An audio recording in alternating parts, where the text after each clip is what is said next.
We had moved out here from East Memphis in 2003 and realized that although Young Life had been part of Memphis for many, many years, it never had made its way out here.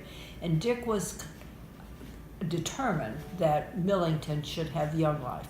So we called Brad Baker, and he came out and kind of outlined what it needed to take. We needed to get adults together to form a committee. It was at least 2 years before we were able to call for an intern, and got Jeremy Crabtree, who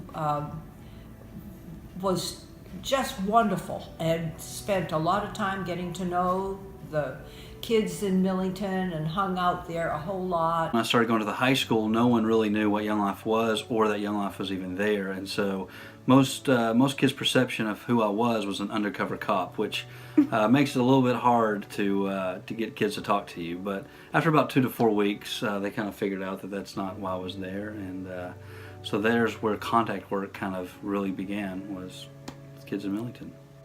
Back in the early days of Millington Young Life, Tina Monroe was the very first volunteer leader we ever had, and she came on board and we started getting to know kids. I met Jeremy at a high school football game. I was working as the youth leader for Millington First United Methodist Church, and the Barnhards, I believe, brought him, and we were doing like a tailgate thing at the church, and so they brought him. And what better thing to do than to teach kids about the gospel. I love the simplicity of Young Life's message. I love that it's just literally teaching them the gospel, and from there, that's when they build that relationship with Christ. And then Joe and Tina Bossenberger said, hey, we would love to host at our house, them not really knowing what they were getting themselves into. And so we started meeting at their house. Very first Young Life Club was there, and kids started coming. We were just praying that anybody would show up. I don't think it was very many kids that showed up, but we had a great time with those that did show up. I don't even think it was 10 kids that came that first club night, and then from there, it just, every Monday night, it just started getting bigger and bigger and bigger. Then from there, it just kind of continued to grow. We took our first camp trip and had 5 guys go on the first camp trip. That was really my first glimpse into what Young Life was about as far as camps go. I had never, growing up, I'd never heard of Young Life. I'd never been to a Young Life club. It wasn't in my community, and so as an adult, I went to these camps and I was like, is this real? Because these kids are living life. Not just taking a bunch of kids to camp. They had campaigners in their home.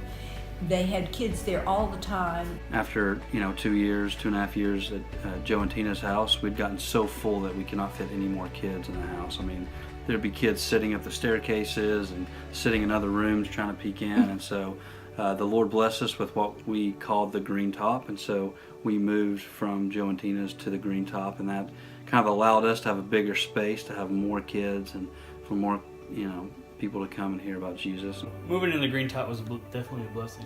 It just showed how big we were growing. I look back and realize what a good time that was. I'm still in touch with some of these kids. In fact, there's a kid that works where I work now who was in Young Life, and he's doing great, and really he still talks about Young Life like it was the most fun he had in high school. Those memories, his Young Life memories, and so that's always fun to stay in touch with those kids 10 years later. It's really awesome to see how the Lord has used Young Life for 10 years in Millington, and how he used a 25-year-old from Middle Tennessee to come in and create this awesome thing where lots and lots of kids have gotten to hear about Jesus. And it's a blessing to see as I pass the baton to Luke and he continues to do ministry, and what started with 5 or 6 kids in the living room is now in 3 different high schools with lots of leaders and over 150 kids that are coming to club each Monday. And so I'm just thankful to have been a part of the legacy of Millington Young Life, and how he continues to use it, and that lives are continuing to be changed. And so thanks for letting us be a part and sharing a little bit of how it all got started.